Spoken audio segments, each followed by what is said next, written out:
Once upon a time.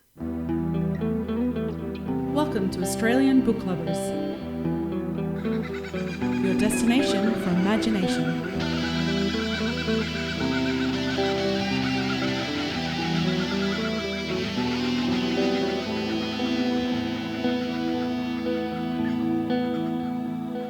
Australian Book Lovers acknowledges First Nations peoples and recognises their continuous connection to country, community and to culture. We pay our respects to elders past, present and emerging, and honour the sharing of traditional stories passed down through generations. We're committed to a safe and inclusive welcome for authors and readers of all cultures and backgrounds, including people of LGBTQIA+ communities and their families. At Australian Book Lovers, our mission is not only about celebrating and sharing fabulous Australian and Indigenous authored books of all genres with readers around the globe, it's also about finding fantastic resources and information for authors looking to write their own book or two or three. And what better resource than getting into the writer's room of some of those authors and asking them to share their experience. This is episode 157, and I am Laurie Bell, science fiction and fantasy author, so I'm loving this part of the fantasy writer's room, and flash fiction writer, blogger, reviewer, all sorts. So, and I'm coming to you today from Wurundjeri Woiwurrung country. Veronica. Brilliant. Thanks, Laurie. And yes, it is a bit of excitement. I was just mentioning to our guests that people at work are a little bit excited that we have all these people reading. I'm Veronica Strachan, aka V.E. Patton, your co-host, and coming to you tonight from Wurundjeri Woiwurrung country as well. Science fiction, fantasy, biography, memoir and picture book author. Yeah, all of those things. So in this episode, we are exploring fantasy and I did initially say all its forms, but when I did a little bit of research to see how many subgenres are there in fantasy, I did find one list of 50, which we're not going to talk about 50 subgenres tonight. But as Laurie mentioned, that shows the breadth of fantasy, what that covers. So we're talking tonight to four fabulous fantasy authors, Maria Linwood. Good evening to you, Maria. Good evening, everyone. That's me here, and I'm coming to you from beautiful Daru country in Sydney. Beautiful. And it is absolutely lovely up there. That's up near the Blue Mountains, isn't it? Not quite. Where I'm closer to the Sydney CBD to Parramatta, Blacktown. Out that way. Beautiful. That is lovely. All right. So as well as Maria Linwood, we've got Dmetri Kakmi. Good evening, Dmetri. Good evening. How are you? I'm coming to you from Wurundjeri country in Melbourne. Fantastic. All right. Heather Ewings. Where are you tonight, Heather? Hi, I'm coming from Palatori country in Lutruwita, Tasmania. Beautiful. Wonderful, and it is an Tassie absolutely Otter. brilliant part of the world down there. Love it. Love it. It Love is, it. yeah. All right. I lived down there for a little while. I think I can say I love it. It's gorgeous down there. All right. And our final guest is Maxx Victor. Hello, Max. How are you going? So I'm in Ballarat. I'm just down the road from you guys. So that's traditional lands of the Wathaurong people. Beautiful. And I went through there over the weekend, and lordy wordy, it was cold. Absolutely cold. We spent some time down in Warrnambool. What were we thinking? But anyway, that's the beautiful And I'm sure it's Victorian even colder weather. for poor Heather today. Yeah. Oh, today's been okay. Oh. Well, we had snow down to 800 metres, so it was very, very cold up this way. 30 degrees. Yes, 12. You had 30. About, yeah. Oh, we had 12 degrees, Maria. That's Felt like not that bad. on my bike ride home. I think it's about 6 degrees here at the moment. So There. Chilly There you old. go. Australians and our love of weather. But anyway, all right, Laurie, we better get started because we've got four fantasy worlds to explore. We've got so much. Away you go. You want to start us off? Yes. All right. So let me tell you about Maria Linwood. Dr. Maria Linwood is originally from Hamburg. She has published one novel and two short stories in German. Since she moved to Australia in 2022, she's been writing epic fantasy in English. Maria holds a literature PhD. She enjoys being creative and is working on her skills with a paintbrush. Being outside preferably in a mystic forest, is one of her favourite things. Maria loves being active on her bike or running, but most of all with her Brumby Nico. Ah, it's Oh, lovely. So, Maria, that sounds yeah. lovely. How old is Nico? And Nico is just coming up to 4 years old, and I adopted him completely unhandled when he was 1.5. Oh, very good. Wow. Very good. That's a handful. Definitely. So let me tell you a bit about the Mistress, or just Mistress of Amber and Flame by Maria Linwood, which is an epic fantasy, medieval fantasy, high fantasy with a strong female main character. It caused a rift separating the lands into one of peace and one of torment. Now, as the latest in the line of guardians, Tablanthane has been chosen, and she must be the one to banish the nightmares seeping over from Sagloric. Tell me, am I saying that right? With fantasy, we always have new words. Could be Just anything. about. I think we all make our own words up. Also, I had for the audiobook, I was asked about some things like, can you give us a pronunciation for that? And I was like, how would I know? Like, that was one thing, and I was like, I haven't thought that through, have I? But sorry, I interrupted you All there. good. I will continue. So, with their afflicted brother world, but as darkness begins to creep through the border, and sightings of the mysterious frontier walker become rampant, Tabula's sheltered home is in grave danger. With age-old secrets, dangerous missions, and questions of loyalty afoot, Tabula must do everything in her power to protect her people. She may soon discover that playing games of the heart and rituals can be fatal. Absolutely. Sounds That sounds brilliant. excellent. All right. Everybody, here's Dmetri's bio. He was born to Greek parents in Turkey, and he's the author of The Dictionary of a Gadfly, which is a fabulous title, under the pseudonym of the Sozzled Scribbler. The Door He's and my Other alter ego. Your alter ego. I love love that. it. I love that. The Door and Other Uncanny Tales, Motherland, and When We Were Young as editor. So Motherland was shortlisted for the New South Wales Premier's Literary Awards in 2008 and is published in England and Turkey. His short story, The Boy by the Gate, was first published in England in the New Gothic and reprinted in Australia in the year's Best Fantasy and Horror 2013. Haunting Matilda was published in the horror anthology Cthulhu Deep Down Under and shortlisted for Best Fantasy Novella in the Aurealis Awards 2015. His essays and short stories appear in various Australian and overseas anthologies. He's had more than 30 years' experiences in various aspects of publishing, including editing, lecturing, teaching, and mentoring. For 15 years, he worked as a senior editor at Penguin Books. As well, he was secretary and non-fiction co-editor of the online literary journal Calliope X. Dmetri's monthly column, 101 Horror Movie Nights, appears in the US-based Drunken Odyssey literary website. And our other co-founder, Darren, is a horror author, so he'll be sad that he's missed this one. I hope he's listening soon.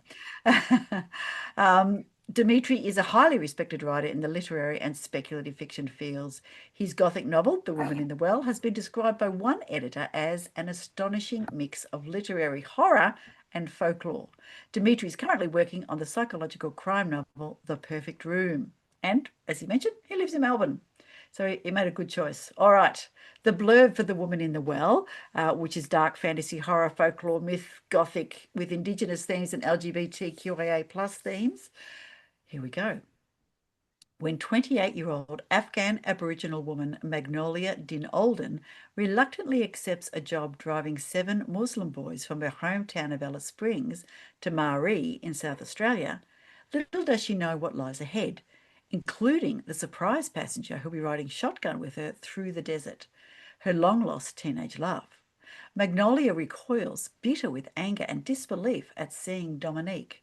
As the pair embark on the almost 3,000-kilometre road trip across an unforgiving landscape, under a dark moon, with 7 boys, the emotional weight of their reunion is soon matched by the chilling presence of something primeval that seems to be following them, drawn to what's hidden in the van. Their path is littered with haunting incidents, primordial forces, and terrifying encounters that defy explanation. The Woman in the Well is acclaimed author Dmetri Kakmi's 3rd novel, a dark and powerful literary work that explores how the past shadows the present through memory, myth, and the silence we inherit. A sorrowful reckoning not only with the ghosts of the past, beg your pardon, but with oneself. Wow. Dark. Sounds exhausting. Sounds exhausting. It is. And we've already hit so many different versions of fantasy, and that's just 2 authors. Yeah. Exactly. All right. All right, let me tell you a bit about Heather Ewings. Heather Ewings is an Australian author of speculative fiction. She has an MA in history and an interest in myth and folklore from around the world. She is an author of over 40 short stories and 4 books: What the Tide Brings, 2020, Maggie and the Selkie, 2020, Not Entirely Human, a collection of 20 microfiction, 2023, and Claria's Battle, 2025. Her time travel novella, Fixing Kendra, as yet unpublished, received an honorary mention in the Stillhouse Press 2022 novella competition. Heather lives on the lands of Palatory people in northern Tarrawonga, Tasmania, where she homeschools her youngest daughter, makes beeswax candles, and generally makes a shambles of the veggie garden. I love that. You should see my veggie garden, Heather. It is an absolute mess at the moment. So, short story. In Melbourne, you don't plant your veggies until after Cup Day, but now everybody's going, yeah, maybe the end of November because we still get the frost and things. So, yeah, no, it's looking very sad. Yeah. I like a shambly veggie garden. Yeah, mine's completely covered in weeds. It's just So the blurb for Claria's Battle, which is a fantasy, short story, mythology, folklore, historical fiction. Klaria avoided town. It was too close to the ocean. She couldn't control herself near the sea, the urge to take to the waves too strong. She'd already scared herself once by nearly drowning. It turned out she wanted life more than she wanted to go home. 25 years ago, Claria's husband stole her crab shell, forcing her into a life in human form as his wife. Klaria thought she'd accepted her fate until her niece arrives at Claria's mountain home begging for help. Humans have spread all along the coast. Nowhere is safe for the crab folk to come ashore. But there's good news. They've found Claria's shell. Can Klaria really return home after all this time? But even if she does, what help could she possibly be to her family? So that sounds you go. amazing. I love magical fantasy. Yes. But last, not least, definitely Yes. not least, we have Maxx Victor. Now, I will say to anyone who's listening, Max with 2 X's, please, if you're looking up Max's work. Maxx Victor is an Australian author, musician, and secondary school science teacher who has achieved award-winning success with his short stories. A dedicated husband and proud father of 2, he is also highly involved in his local arts community, performing in bands and producing and directing amateur films. Max's author journey began at a very young age. As a child with dyslexia, reading and writing were a constant struggle. To help, his father implemented the nightly routine of reading Tintin and Asterix comics and Biggles books to Max and his brother. Now, that is a bit of a tongue twister, Max. I'm sorry, but, you know, Asterix, Tintin, Biggles, that was good. But, yes, I remember all of those ones.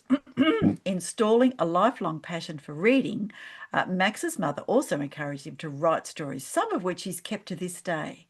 During his secondary school years, Max unearthed a love for music. He regularly wrote poetry and song lyrics, as well as scripts for plays and short films. Something again sparked the curiosity for writing stories when Max's children were toddlers. He frequently created impromptu, twisted fairy tale bedtime stories with his family members as the main characters. That sounds like a hoot. So Max now writes teen fiction and hopes that his writing can inspire young people to be defined by their passions and talents, not by the things that the world will tell them are impairments. Max is also a podcaster of Indie Author Max, where he talks about his journey to becoming a published author, and he has interviews and tips from other indie authors as well. So yeah, we're looking at co-hosts there. Fantastic. Here is the blurb for Cinder and Black by Maxx Victor, which is book 1 of the Anchor and the Moon series. Paranormal, shift to vampires, werewolves, fairy tale retelling, and YA. I mean, what a combination that is. I'm Cinder, and I have a secret. Many, really. From the outside, my life might seem easy, spoilt, even glamorous. Trust me, it's not. I have the big house with a magnificent view and people to do my cooking and cleaning. I have everything I need and nothing I want. But I met someone kind, strong, reckless. Mother would not approve. With him, I feel free for the first time in years. But why have my nightmares returned? And what is he doing every night while I sleep? I'm Cinder, and I'm beginning a new life. Will it be more dangerous than the one I'm leaving behind? Oh, yes, I almost forgot. Don't go out around here after dark. The first book in the Anchor and Moon series, Cinder and Black, is a shifter romance, modern-day reimagining of the Cinderella fairy tale, set against the backdrop of a small beach town. So if you love vampires, werewolves, sexy surfers, and dairy cows, this is the book for you. That is just, I love it. It gets you. This book 2 is Hearts and Diamonds, and book 3 is Name and Number. So dairy cows. Dairy Thanks. cows. Why would you not have dairy cows in a fantasy book? Why would you not? And having just gone down to Western Victoria, there are an awful lot of dairy cows lining up there. And there we go. All right. I'm going to tell you about 18 fantasy subgenres. We've got dystopian fantasy, high fantasy, low fantasy, magical realism, sword and sorcery, urban fantasy, paranormal romance, dark fantasy, grimdark fantasy, fables, fairy tales, superhero fantasy, fantasy of manners. I had never heard of that one, but I've read it twice today. Does anybody know what fantasy What's of manners is? that? What is I know, that? right? It says it's exemplified by fantasy books like Gormenghast by Mervyn Peake, and it combines supernatural world building with the type of society-centric concerns one might encounter in a work by Edith Wharton or Noel Coward. Human drama and pettiness may outweigh magical powers in this subgenre of fantasy literature. Great. There you There go. you go. Probably not high on my list until I read something, but there you go. Crossworlds fantasy, steampunk fantasy, Arthurian fantasy, sci-fi fantasy, and Wuxia fantasy. Wuxia. What's Wuxia? Yes, Wuxia is in fact rooted in classic Chinese literature and involves elements of fantasy interspersed with martial arts. So Oh, Jade, Wuxia, right, yes. yeah, so I should pronounce it incorrectly. Wuxia. There you are, Wuxia. My Chinese is very poor, as is my English most of the time, coming from the northern suburbs. All right. So with all of those subgenres to do, I'm going to start with Maria because we introduced you first, just because we did. Why did you choose the classic high fantasy medieval, and what were the uncanny bits that you wanted to put into your story? To be honest, whenever I have a story idea, it kind of just naturally goes into a medieval setting. I think that is largely influenced by this. Well, I also read a lot of Stephen King as a kid or teen, so I don't know, but it's just like where I always felt the world is kind of still full of adventure, probably, and it kind of just naturally goes there. So I've just accepted that genre has chosen me rather than the other way around, I think. I like it, yeah. Yeah. Tell me a little bit about the magic or the fantasy elements that you wanted to sort of populate the world with. So I don't actually have magic as such. So magic in Mistress of Emma and Flame was a thing ages ago and led to that split across the world and has since disappeared, but can still be accessed, sort of like an afterglow of it can be accessed through certain rituals. So it's not like nobody is casting spells as such. It's more of a ritual you have to give to take type of situation. I like that it chose you instead of the other way around. Yeah.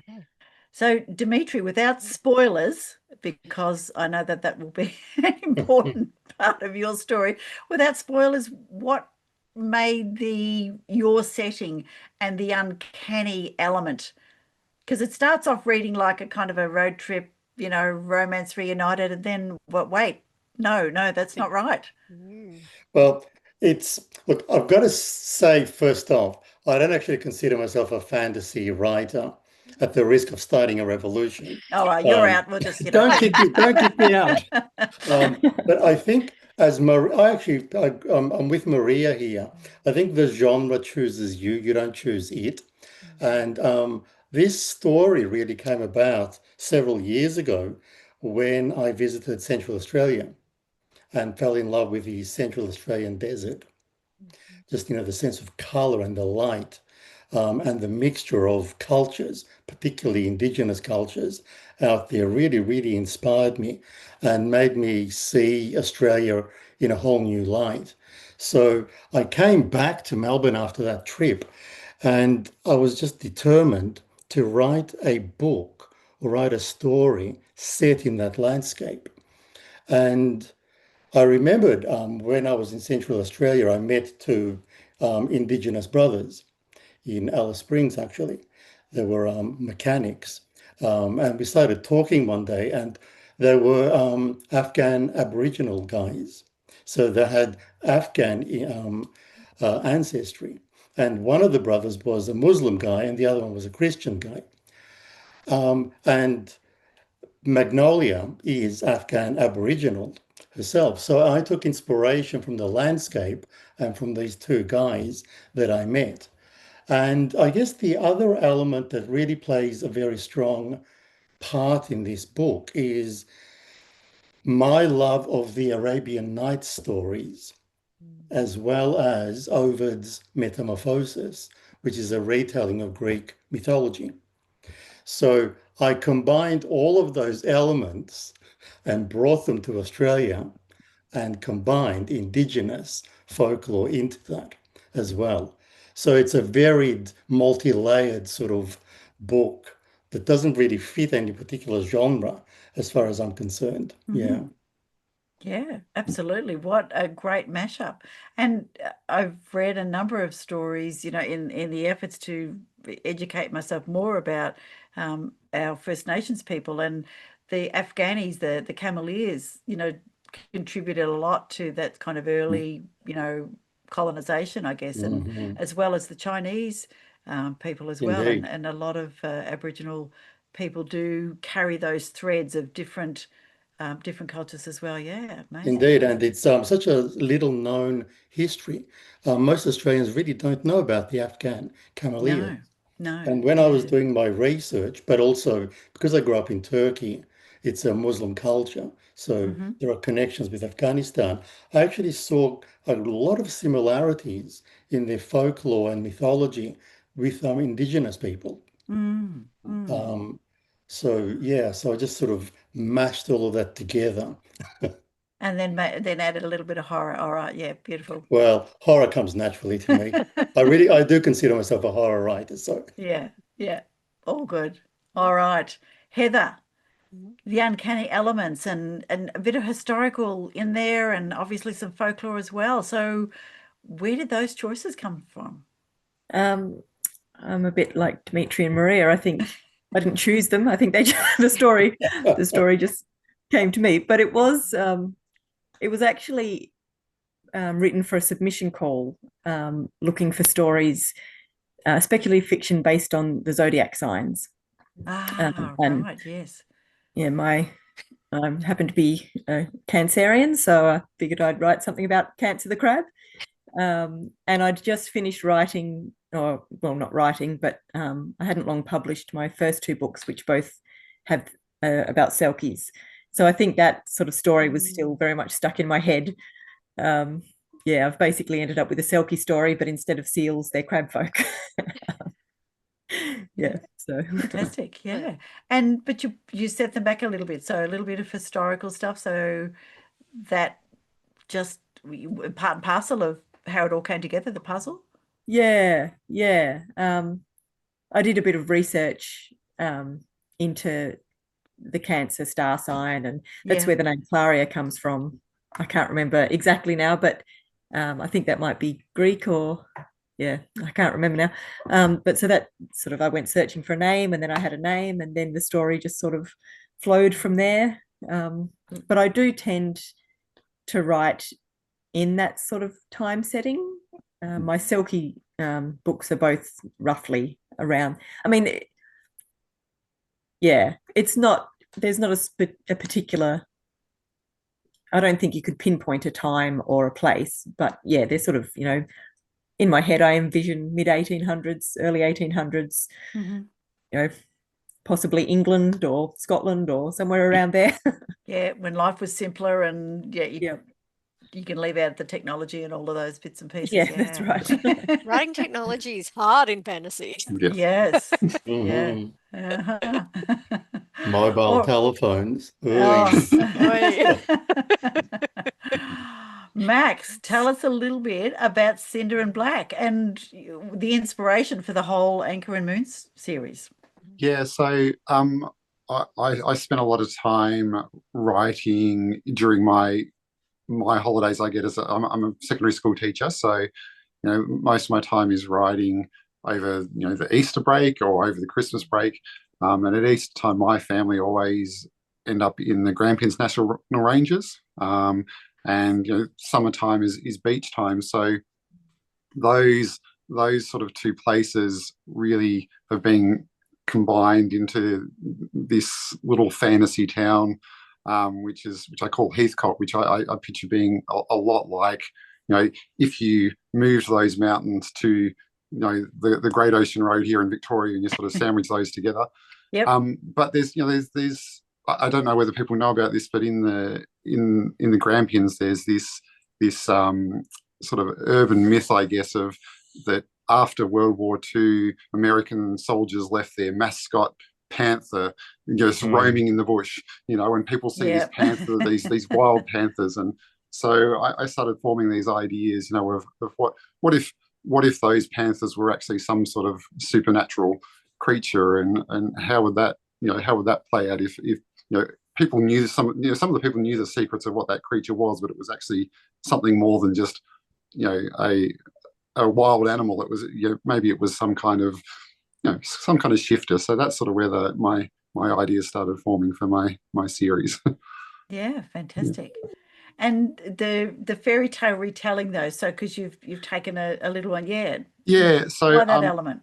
So I'm a big Star Wars fan, and that I read a book about that years and years ago, about how it's basically a story of knights and princesses and castles, and and really got into that idea of that a lot of the stories we tell, well, most of the stories we tell are the same story at their basis, so they're those old legends, those old myths people really relate to, and like I just sort of thought, well, I would like to incorporate that in my writing too. So looked at those, what are the parts of those stories that people really relate to, and so I wanted to pick. I knew it was always going to be a trilogy, and I wanted to pick 3 old stories that I could manipulate into 3 books with the same characters, and sort of settled on the fairy tales. So that's sort of how that came about. Beautiful. All right. Almost. Whether you can hear my dog barking. That's your dog, is it? That's cool. Yeah. I'm going to shut the door. Go for it. Well, so what is it that you think, that each of you think, that what do you think the fantasy speaks to so many readers? So it is such a popular genre. There are so many breakdowns and subgenres and bits and pieces that make up fantasy, and folklore, which falls into that, and that element of horror with the scares and the dark and the unknown, all those bits, that the unknown, I guess. What do you think fantasy speaks to so many writers? Let's see. Heather, do you want to start with that one? Well, I think if you're looking at folk tales, there's something about folk tales that really means something to us, something in our subconscious. It's almost psychology, I suppose, initiation journeys, and well, I mean, fantasy generally is a bit of an escapism, but you can also touch on issues that we're facing in our own world through these magical situations and these fantasy situations. And I think it's a way of being able to look at those maybe with a bit of distance, maybe to give you a better, clearer view, perhaps. Just made me think, Heather, about somebody who the other day was talking about one of the Indigenous stories and saying that while it was a scary thing, it was a horror story about don't leave the campfire at night because the monster will get you. I can't even remember the name of the monster, but it was also to teach kids don't leave the campfire at night, because there are dangers out there and those kind of things. So, I love the strength of folklore. And another Tasmanian writer, Madeline Dest, who writes a lot of, she does Folklore Thursdays or something. She, brings all of those stories. And I think the echoes, Dmetri, as you said, they're around in all of every country has its folklore, doesn't it? That kind of speaks to that person or that primal thing inside us to protect or to entertain or to escape and we do love a bit of a fright. You know what, the thing that draws me to the genre, and I'll speak about it from the horror supernatural side, if I may, is, as Heather alludes, it's really dealing with symbolism and archetypes that have existed across time. And I think they allow the genres in their various forms allow us to really dig deep into primal human experience. And because of the excesses of the genres, I think you're able to push the envelope about as far as it'll go to sort of recreate extreme human experience or extreme human emotion. And that's really what draws me to it more than anything else. And the other thing that I learned when I was in Central Australia and talking to a lot of Indigenous people, and actually subsequently when I've been out there promoting the book, the recent book, is not surprised, but I'm surprised nevertheless when they said, "So what's the book about?" I said, "Oh, it's a supernatural story. It's fantasy." And I was sort of trying to define it. And most of the Aboriginal people that came to the talks said, "It's not supernatural for us, it's real life." And I thought, oh, of course, because this is their lived experience. And that's what it was like for us in Turkey when I was growing up on a small island in Turkey. There was no differentiation between reality and fantasy and the supernatural. It was very, very common on the island for people to, see the god Pan or to have an encounter with a nymph at a well. Or someone would come in from the countryside and say, "I saw a jinn today, and the jinn told me where I can find something that I'd lost." And no one thought they were crazy or making things up. It was all real. So I think that the beauty of the genre is its ambiguity is what attracts me to it. It's funny, Dmetri, you talk about that. I grew up in a Christian household, and had parents that kind of thought fantasy was a bit silly, and I'd go, well, the Bible is fantastical. There's people walking on water, and there's whales swallowing people and spitting them up on beaches, and the world was created in 5 days. It was, it's like, people do believe it, and it is true to people. So yeah. And so, what do you think, Max? Fantasy's that speaks to people? Yeah, I mean, it's and I think Heather touched on it. It's an escape. I love reading biographies. I love reading things about the real world, but sometimes I don't want to be in my real world. Sometimes I want to go walk through Middle Earth, or I want to sit in Hogwarts classroom, or it's another world. And like Dmetri was saying, it goes beyond just describing, oh, here's a nice place that that's a bit similar to where I've been. You can stretch the imagination to wherever. It could be you're walking on Mars, or you're in a completely other dimension where the rules don't apply. And I think everybody really wishes they could be magic. Every little kid has looked at something and hoped to move it with their mind or something. They're sure that they've done it. I can remember as a teenager walking along the street, and a street light had flick off as I walked under it and went, maybe I'm magic. Yeah. So I think it's that childliness, and it's also that escapism, I think. Yeah. Maria, what do you think? Yeah, I agree with what the others just said. Coming from a reader's perspective, I also really think you can get lost in the adventure and in the world you're reading about. And like you all said, you kind of don't have like you can touch on real life problems, but not in a way that, I don't know, your family's already told you, the school has told you, I don't know, it was in the news, or what, excuse me, the cat is coming in here. It was in the news or whatever. So it's not like all over again, especially if it might be a bit political, scary situation where you go like, oh, I don't really know where that's going. So you can kind of escape that and just lose yourself in a different world.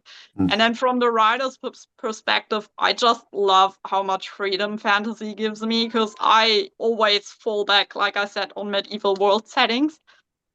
I could, of course, do that as like a historical thing, but the amount of research I would need to do that correctly is like insane. And so now I can just go like, yes, I have this female main character there with Tabula, and yes, she can be a trained sword fighter and an excellent rider and a very well-respected person. And I don't have to make an excuse argument why she could be that if it was like an actual medieval setting, because in my world, I can just choose that there's like just we meet each other on eye level. There is no like men, women, whatever, like, because that's not the topic I want to discuss there. So I just love that freedom to have to go like, okay, that is like what I'm inspired by and what I would like to go with, but then I can take the bits and pieces I want and create the society that kind of fits my story. Yeah, I think it's easy for people to say that fantasy or indeed speculative fiction is removed from reality, but in fact, it's deeply rooted in reality. Don't you think, guys? I mean, I think of my favorite fantasy or genre writer, Ursula Le Guin. Every single one of her books, even though it was set on other planets or other worlds, really dealt with fundamental issues that were going on in her society and in our world at the time. Yeah, Really. when I was about 15 or 16 or so, I read Marion Zimmer Bradley's The Mist of Avalon. Oh, and yes. that still today is, I think, the most influential book on me I've ever read. And that was so important for me at that stage, from kind of being a teen coming into like womanhood to like that had such an impact. And I mean, it's like it's set at King Arthur's court, so it's but still. So I totally agree. It's not because, I mean, the characters we or others create, they still all have their little problems, right? Or their bigger problems, depending on which journeys they embark, but that is still relatable problems. Mm-hmm. Otherwise, you lose your reader. If they can't relate to any element, you lose your reader. No matter how beautiful your world may be, if they can't relate to the characters and their problems. That is actually true. Like if I don't relate to a character or I don't like them, I'm a do not finisher. Like I will not make my way through the book just so I can say I've made it through the book. I normally too many go good to stories about out there. Yes. I normally go to about page 60, and if I don't like it, then it's like, sorry, but that's good. Oh my God, sometimes you're brutal. Yes. All right, Heather, that kind of segues us into the next question, which is about how do you make the characters relatable despite or because of the fantasy element? So, Maria was talking about, making a character, able to do various things, and we're talking about escapism, but what did you do for Klaria that made her relatable? Because I'm thinking domestic violence and, all of those kind of things where, the husband has taken her shell. And so how does it work for you? Well, I think for me, all my characters, well, I suppose all my characters are human to start with. And I think, as humans, we all share the same emotions. We have the same desires. And so for Klaria, her husband, he's a good man at heart. He means well. I guess he was struggling to find a wife, so he thought, this is the way he'd go about it. Yep. But he's looked after her in every other sense, and so she has always been trying to get home. You know, she's Mhm. in the mountains now, which is quite some distance from the ocean. It's not a place where well, yeah, now she's sort of comfortable there. She's come to accept that this is her life. I mentioned in the story that she takes the tea that stops her from falling pregnant because she doesn't want to. She believes she's going to find her shell, and she doesn't want to leave her husband and abandon her children. So she's taken this tea from the midwives to not have children. But now it's been quite some time, and she's thinking maybe it would have been nice to have children. Actually, maybe it would be nice to have someone to accompany her, because her husband does go to town, which is by the ocean. He goes to town to take things to market, and sort of that's where they get their income from. So there's all this. There's still the things that we as humans think about. You know, maybe that was a good choice that I made. Maybe that was a bad choice that I made. Yeah, and I think that longing for, in Claria's case, home and being somewhere where she does feel that she belongs. I think we all like to feel that we belong somewhere. Yeah, I think just aligning the characters with giving the characters a desire, something to work towards that, you know, everyone can relate to. Yeah, good. Oh, lovely. Max, tell us about what your characters do or say, or how do they stay relatable despite shifting into supernatural creatures? Yeah, so as far as I know, none of my friends and family, you know, turn into things and go hunting As other far as people you at night know, or I anything. like that. But my characters are definitely based on you know, real life interactions I have with people. You know, like the banter between them is that's probably the thing I like writing the most, is this funny little sort of banter between people, especially sort of, you know, those male friendship relationships where they just, you know, they talk horribly to each other. You know, they wouldn't talk like that to a stranger, but you know, they put each other down. And you know, that's sort of that Australian thing of, you know, you wouldn't call somebody a horrible name unless they're your best mate. You know, so like I love those sort of interactions. Even though they are, you know, at night time they become these other creatures and they do these things. In essence, they are those characters are my friends and my families, and in parts of those. And sometimes they say the things I would love to say, but I'm too polite to, you know. So that's how I develop my characters. And it makes them very relatable. Yeah, I think any Australian is going to recognise that banter. Yes. Indeed. Yeah, all right. Dmetri, relatable. That's an interesting question. You know, I'm not quite sure how to answer it. Okay. I think I'll answer the in the roundabout sort of way by saying that I would say that all my fiction, and actually even the non-fiction, are stories about bad parenting or questionable parenting and children in dire situations. That applies to my first book, which is a memoir, Motherland, and that is most certainly the case with The Woman in the World. So I've had to sort of ask myself, where do these stories about bad parenting and children in dire situations come from? And I've sort of realized that I think I'm basically writing, you know, different characters. Magnolia is a woman, you know, I'm a man. But basically, I think when I'm writing fiction, I'm writing autobiography. And I'm writing from a very deep place within myself where a lot of childhood trauma is expressing itself through fiction. Initially, it was in Motherland, which is, as I say, memoir.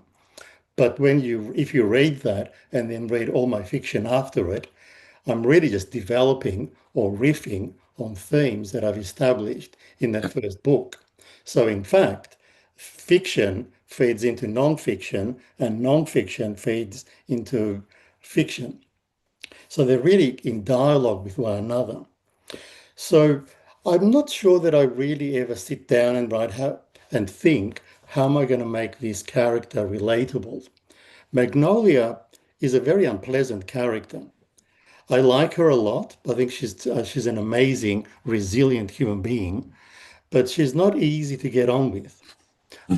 So I didn't really think that I'm going to make her relatable, but I wanted the reader to care about what happens to her and why it's happening to her and how she's going to end up, how she's going to resolve this situation. So that's really how I work. And hopefully the reader will go along for the ride. Yeah. Dmetri, do you think it's easier to deal with some of those feelings writing fiction instead of non-fiction? Is it if you're to process those emotions? You know what Yes. I'm saying? Yeah, I do understand what you're saying. And that was actually, Max, that was asked recently by an individual at a book club that I spoke to. I read the book and they wanted me to go in and speak to them about it. And a guy asked that exact question. And I actually find that, yes, it's easy to deal with a lot of those emotions and to work through them. But it happens in a very unconscious sort of way. Whereas when you're writing non-fiction, you have to stick to the truth and to reality. Therefore, it narrows it down. Whereas fiction allows you a huge canvas in which to play. Yeah.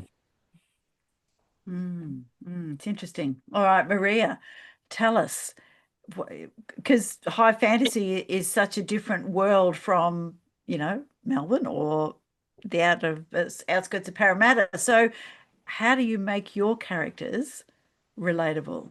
I think for me, it's a bit of a mix of what all the others already said. So I'm more like Dmetri. I'm also not sitting down going like, how would this character be relatable? I just start writing them. But then the influences that like Heather and Max mentioned come in with, was that a good choice? Was that not a good choice?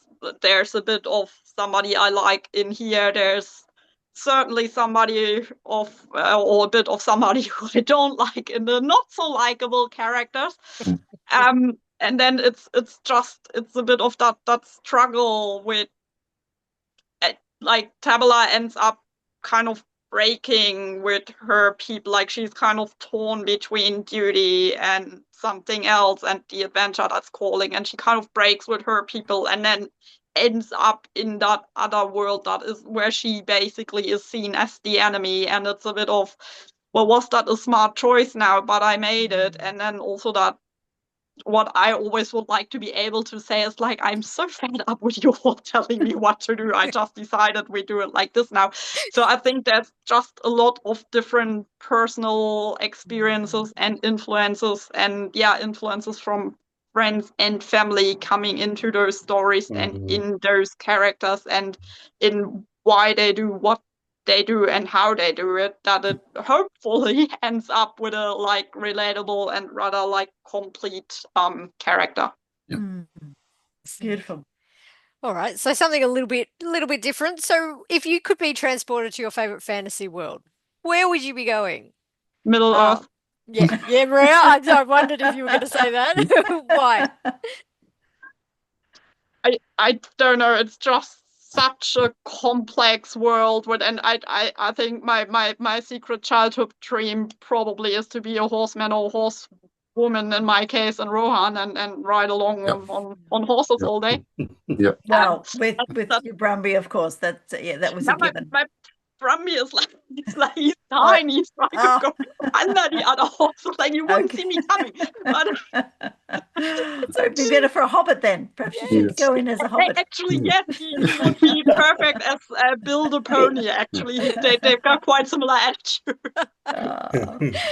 Max, where would you go? Yeah, I was thinking about this before the podcast. Like, I'd still love to go to Narnia. Like that was the first book series I fell in love with as a kid, and embarrassingly, I even imagined myself marrying Princess Lucy and then becoming king of Narnia, but the idea of this, it was just, it seemed like this amazing world to me, and talking to the animals and things like that too, all these sort of things that went on. So yeah, I think I'd love to go spend some time in Narnia. It seems a little bit safer too than some of the places in some of the fantasy books. Yes. I will admit to looking in the back of a lot of wardrobes when I was a little kid, and hoping that I could find that. Yeah. Heather, where would you go? This is really tricky. I actually think probably nowadays it'd probably be Hobbiton, because that seems like quite a cozy place to live. Yes. Actually, you just sit and eat all day. Yes. Sit and eat. I would love it. And drink. Yeah. Yes. I've visited the film set twice, and I want to go back for a third time. So I don't know whether any of you have been there, but it's amazing to spend the day there. Definitely on my hit list. Yeah, on my list of things to do. Yeah. Sadly, we didn't win Tesla this weekend, so that's no good. It's still on the hit list. Dmetri, where would you go? I'm going to be really boring and say planet Earth. I think I was going to say Narnia too, Max. Yeah. But for me, it would be Mr. Tumnus, not Lucy. Yes. I'm sorry, but there you go. You can marry Mr. Tumnus. But planet Earth for me is just about the most magical place, I think, in the universe. I think we underestimate it so much, when we try to escape and go elsewhere. But when you really look at planet Earth, it's such a remarkable, magical, astounding place in which to live. I mean, we think of it as a rock floating through space, but it's really a sentient, intelligent, creature on which we live, and it is part of us, and we are part of it. And I really couldn't think of anywhere else I'd want to live. I was actually, when I saw that question, I thought I've got to say Earth, and I think it was Ursula Le Guin who said she's a science fiction writer who's never come out of the trees. And I think of myself in the same way. I've never come out of the trees. I like to have my feet firmly on the ground, in bare feet, preferably. Very good. And Laurie, tell us yours. Where would you go? There's so many worlds. I think possibly these days it'd be in Nevermore, in the with the Nevermore series of the lovely Jessica Townsend. That's magic, it's fantasy, it's mysterious places, there's lots of redheads. It's great. There's a talking cat. I love it. Yes, this is good. I think I would have to go with Tracy Harding's world. I don't know if you know The Ancient Future. So she's got a little bit of everything. She's got history, there's dragons, there's going back to the time, old Wales, but there's also, as in, Welsh Wales, but there's also coming to Australia where, Ayers Rock and Kings Canyon and the magic, and it's Dmetri, it's what you mentioned about the connection to the earth and how the earth itself fights back against the various other things. So I think that's where I'd go. That's one of my go-to books. I think everybody has a go-to book that they like to reread. Would you admit, have you got the odd favorite rereader? So that's like, if I want to just have a comfort one, get those dog-eared ones out and have a little listen to that. Very good. All right, can you share, and look, we're absolutely out of time, but I'm just going to ask you then, let's just go advice for new writers. Actually, put your hand up if you're an indie author. Well, yeah. Yeah, okay, we're good. So traditional publisher? Yeah. Also, got an indie publisher, so it's tough out there and not necessarily easy either way. And we don't know many people who are making a full-time living. So thank you for sharing that. We haven't got into pantsers and plotters, but I suspect there's a few pantsers amongst you with all those muses and characters telling you what to do. So let's go with the final question, which is, what would your advice be for somebody who's got a fantasy story going around in their head? Heather, what would you say to that writer? I think the most important thing to remember is that art and creativity are subjective, and what you write and what works for you might not work for somebody else. So don't necessarily take advice from somebody who doesn't perhaps, or who perhaps can't see your world the way you can see it. Don't if someone says this is rubbish, perhaps try and find, go for a wider variety of people and find someone who does sort of see where you're coming from and can see the world, and then you can take constructive criticism from them. But don't just trust the first person you come across who says, no, this is rubbish, you should give up. Excellent advice. Yeah, this is good. Dmetri, what about yourself? What's your advice? I would say what I'd say to any writer that really wants to sit to write. I would say persistence, and do not give up. Just sit there every day. I sit there at the computer from 8:30 till 12:30 every day. I don't wait for inspiration. That's how you do it. If you sit around waiting for inspiration, you'll be waiting forever. So excellent advice. Yeah. All right, Max. I think the best bit of advice I've been given is that your first draft is meant to be rubbish. I mean, if it's not, you're doing it wrong, So like, just write it down and get the thoughts down. It's much easier to fix up a finished manuscript than it is to make each chapter wonderful. So it's meant to be rubbish. So just write. Excellent. Agreed. Yeah, Maria. I was also gonna say first drafts are there to be ugly. Yep. And then it's also a bit of a mix what Dmetri and Heather said. So for one is because Dmetri, you said you write like every afternoon, but my advice would also be morning. Find a thing that works for you personally, because I know a lot of writers who set themselves page goals or word goals or stuff. I personally don't, because it would drive me mental, because the day I don't do it, I would feel so guilty. And like you said, most of us are working full-time jobs, right? And writing is sort of a hobby. And I have days where I know, like, I work, like, even if I turn the laptop on now, I can probably force like a page out. I'm going to rewrite it tomorrow anyway, and I won't be happy about doing it today. So like, don't compare yourself too much to what do others do. Like, find a thing that works for you. If you work great with going, I do 2 pages a day minimum, like, then that's awesome. But if somebody tells you you have to, and you go like, it puts so much pressure on me, then don't.